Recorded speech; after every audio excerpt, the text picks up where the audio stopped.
जय जिनेंद्र। आज से लगभग 2300 साल पहले एक महान प्रतापी राजा ने भारत को एकता के सूत्र में बांधा। पटना से बलूचिस्तान, अफगानिस्तान, दक्षिण में मैसूर, गुजरात में दूर दूर तक शासन किया। इनकी सुसंगठित सेना में 2 लाख पैदल सैनिक, 80,000 घोड़े पर चलने वाले सैनिक और 8,000 संग्राम रथ और 9,000 हाथी थे।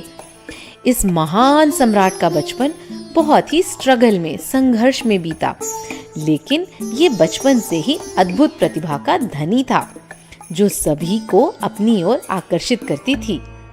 यह एक खेल खेलता था जिसमें वो खुद राजा बनता, ऊंचे सिंहासन पर बैठता, राजसभा लगाता तो और मंत्री, अध्यक्ष, कार्यवाहकों की नियुक्ति भी स्वयं ही करता था। एक दिन इस बालक को यह खेल देखते हुए एक बड़े विद्वान पंडित ने देखा। इन विद्वान व्यक्ति का एक बार पाटलिपुत्र स्टेट, जिसे आज हम पटना कहते हैं ना, वहां के राजा धनानंद ने अभिमान में होकर अपनी भरी राज्यसभा में अपमान कर दिया था। तो ये एक ऐसे प्रतिभावान पर्सन को ढूंढ रहे थे जो कि अभिमानी, प्राउडी राजा धनानंद को हरा सके और इनके अपमान का बदला ले सके। तो उनको इस बालक में अलौकिक तेज, इंटेलिजेंस और लीडरशिप जैसे अद्भुत प्रतिभा नजर आई। उन्हें लगा कि ये बालक उनकी सहायता कर सकता है, पर उस बालक को अपने साथ ले जाने के लिए रुपयों का लालच देकर उन्हें खरीदना पड़ा और वो उसको अपने साथ तक्षशिला ले गए, जो कि एट प्रेजेंट पाकिस्तान में है। पहले तो भारत का एरिया एशिया कॉन्टिनेंट में बहुत दूर दूर तक फैला हुआ था। आज तो हम उसका बहुत ही छोटा सा रूप देखते हैं। तो ये बालक अपने गुरु के प्रति पूर्ण समर्पण और उनके कुशल मार्गदर्शन में धीरे धीरे बड़ा होने लगा। उसने शिक्षा के साथ साथ अस्त्र शस्त्र की विद्या, राजनीति, रणनीति यानी कि युद्ध कैसे जीता जाए एक्सेट्रा भी सीखते हुए सभी नीतियों में पारंगत और एक्सपर्ट बन रहा था। गुरु शिष्य की ये जोड़ी पूरे विश्व में विख्यात हुई, चाणक्य और चंद्रगुप्त के नाम से।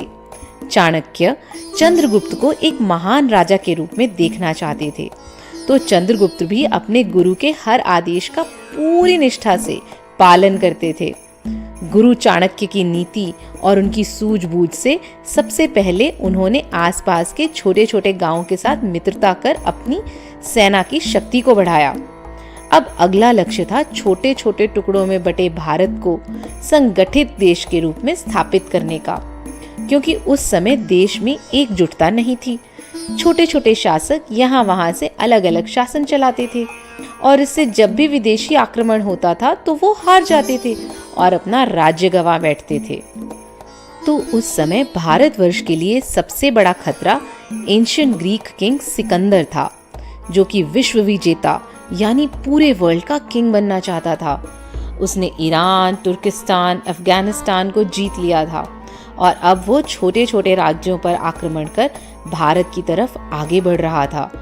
लेकिन चंद्रगुप्त की वीरता, युद्ध कौशल की वजह से सिकंदर को भारत में प्रवेश करना मुश्किल सा लग रहा था, तो उसने चंद्रगुप्त को मारने का आदेश जारी कर दिया।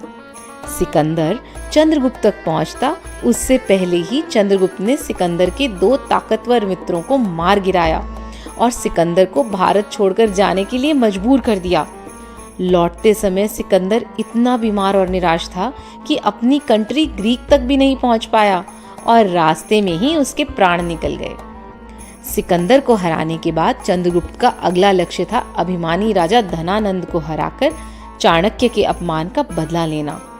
अपने गुरु की कुशल नीति से उसने धनानंद को हराकर चंद्रगुप्त पाटलिपुत्र राज्य यानी पटना के राजा बने और चाणक्य को प्रधानमंत्री बनाया। सिकंदर की मृत्यु के बाद भारत के अधिकृत क्षेत्रों का राजा बना सेल्यूकस। अब नेक्स्ट स्टेप में चंद्रगुप्त ने बड़ी बहादुरी से सेल्यूकस को हराया और अफगानिस्तान और बलूचिस्तान पर अपना एकाधिपत्य स्थापित किया। फिर मध्य प्रदेश और गुजरात स्टेट तक अपना शासन किया। चंद्रगुप्त की वीरता और पराक्रम को देखकर सेल्यूकस ने अपनी पुत्री कॉर्नेलिया का विवाह चंद्रगुप्त से कर दिया। चाणक्य के कुशल नेतृत्व में आगे बढ़ने के साथ साथ सम्राट चंद्रगुप्त साधु संतों का भी सम्मान करने वाले होते थे। एक दिन उन्हें समाचार मिला कि उनके गुरु चाणक्य की मृत्यु हो गई है। अपने गुरु चाणक्य के मरण से चंद्रगुप्त को गहरा आघात लगा।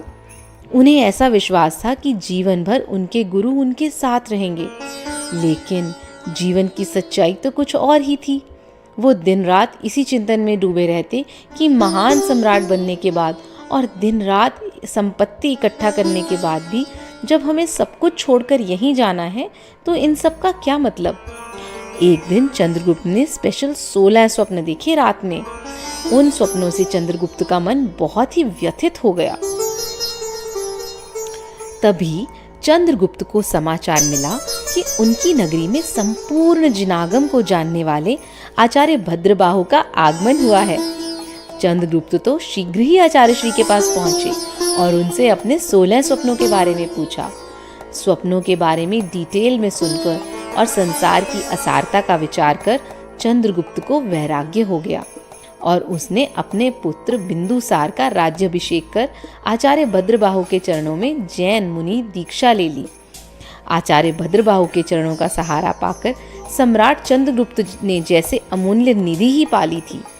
वह अपने समस्त परिग्रह सारा राजपाट को त्याग कर अब मुनि चंद्रगुप्त वितरागी गुरु के निर्देशन में अपने आत्मकल्याण के मार्ग पर आगे बढ़ने लगे।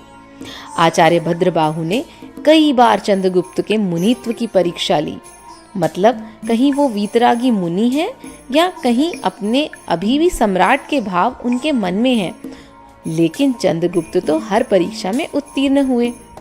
आचार्य भद्रबाहु अपनी समाधि श्रवण बेलगोला की पहाड़ी पर लेना चाहते थे, इसलिए मुनि चंद्रगुप्त भी आचार्य भद्रबाहु के साथ विहार करते हुए श्रवण बेलगोला पहुंचे। उन्होंने अपने गुरु की बहुत भक्ति भाव से सेवा की।